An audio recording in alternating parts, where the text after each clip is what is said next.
अस्सलाम वालेकुम नाज़रीन, मैं हूं शेख अहमद अली, आप देख रहे हैं क्राइम टुडे न्यूज़। नाज़रीन, अब वक्फ बोर्ड को भी पूरी ईमानदारी से काम करने की ज़रूरत है। वक्फ की जायदादों का तहफ़्फ़ुज़ करने की ज़रूरत है। जितने भी ज़मीनात है और उस पर जो मकानात बने हुए या मलगियाँ बने हुए हैं, कमर्शियल बने हुए हैं, कमर्शियल मलगियाँ बने हुए हैं, इस पर ज़्यादातर कुछ ऐसे रिपोर्टर्स का कब्ज़ा है, कुछ पॉलिटिकल लीडर्स का कब्ज़ा है, कुछ रसूख़ रखने वाले लोगों का कब्ज़ा है। यही अगर इनको हटाकर आम और गरीब लोगों को दिया जाए तो बेरोज़गारी कहीं ख़त्म हो जाएगी। लेकिन इस पर कब्ज़े करके ऐसे लोग बैठे हुए हैं। फिर वक्फ बोर्ड क्या कार्रवाई कर रही है? जो भी चेयरमैन आता है उसको अलग अलग किस्म से डराया जाता है या फिर उसके साथ मिलकर ऐसा खेल खेला जाता है। इससे पहले के जितने भी चेयरमैन थे ये पूरे इसी तरह से काम करते हुए गए और कुछ रिपोर्टरों के साथ मिलकर, ताकि उनकी खबर ना चलाए, इस तरह से उनको ज़मीनात, उनको मकानात के हकदार बना दिए और वो लोग लाखों रुपए में वो किराए पे दे दिए, लाखों रुपए किराए का वसूल कर रहे हैं। इस तरह से कई ऐसे हमारे शहर हैदराबाद के रिपोर्टर्स और कुछ पॉलिटिकल लीडर्स और कुछ रसूख़ रखने वाले लोग हैं, जबकि इनका हक नहीं है। जो इस पेशे में है, ये पेशा हरगिज़ इजाज़त नहीं देता कि हम इस तरह से फ़ायदा उठा सकें। ये गरीब और आम मज़लूम मुसलमानों की मिल्कियत है, ये उनकी चीज़ है।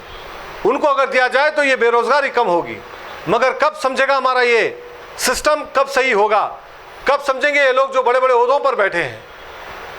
बहरहाल अपनी कुर्सी बचाने के लिए ऐसे लोगों को इस तरह से औक़ाफ़ की जायदादें तबाह करने के लिए दे दी जाती है। इस पर पूरी इंक्वायरी होने की ज़रूरत है, पूरी तहक़ीक़ होने की ज़रूरत है और इसके बाद जो भी जिसके पास भी ये प्रॉपर्टीज़ है उसके पास से वो प्रॉपर्टी लेने की ज़रूरत है। इनको कोई हक़ नहीं बनता जो इस तरह से वक्फ की जायदादों पर बैठे हैं।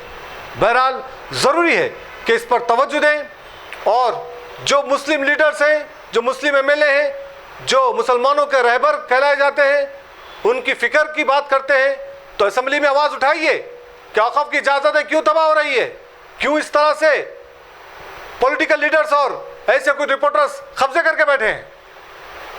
अगर आप हैदराबाद में देखेंगे तो हर 4 रिपोर्टर के बाद एक रिपोर्टर के पास जो ज़मीन है वो मलगियाँ हैं। फ़ौरन इस पर तवज्जो देने की ज़रूरत है और इस पर जिसका हक़ है वो उसको हक़ दे और ऐसे लोगों को उनसे ज़मीनात छीने और उनसे उनको जो मलगियाँ हैं मलगियों से उनको हटाया जाए। तभी जाकर ये बेरोज़गारी, ये गरीबी दूर होगी, वरना करप्शन में और इजाफा होगा। हम उम्मीद कर रहे थे कि BRS पार्टी तो नाकारा थी, बेकार काम कर रही थी, कांग्रेस कुछ अच्छा करेगी, लेकिन कांग्रेस भी इसी तरह से काम को अंजाम दे रही है। ऐसे ही लोगों को ओहदों पर बिठाया गया है जो डर कर काम करते हैं। आपको डरने की ज़रूरत नहीं है। ये वक्फ की जायदाद किसी की जागिर नहीं है, ये वक्फ की जायदाद वो आम मजलूम मुसलमानों की है। इस पर कोई हक नहीं बनता किसी का इस तरह से कब्जे कर लें, इस तरह से अपनी दुकानें चलाएं। और चेयरमैन, जो भी वक्फ बोर्ड का चेयरमैन बनता है वो डर कर काम करता है, उसकी कुर्सी बचाने की कोशिश करता है, लेकिन अल्लाह का उसको डर नहीं होता।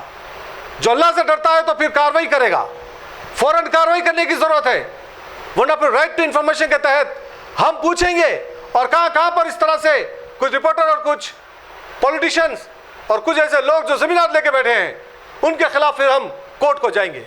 अगर आप इस पर काम सही नहीं करेंगे तो फिर हमको काम करना पड़ेगा और ऐसे गरीब मजलूम मुसलमानों को जो बेघर कर रहे हैं, बेघर हैं, जिनके पास कोई कारोबार नहीं है और जो बेरोजगार है, उनका जो हक मारा जा रहा है, ये हम उन्हें नहीं देंगे।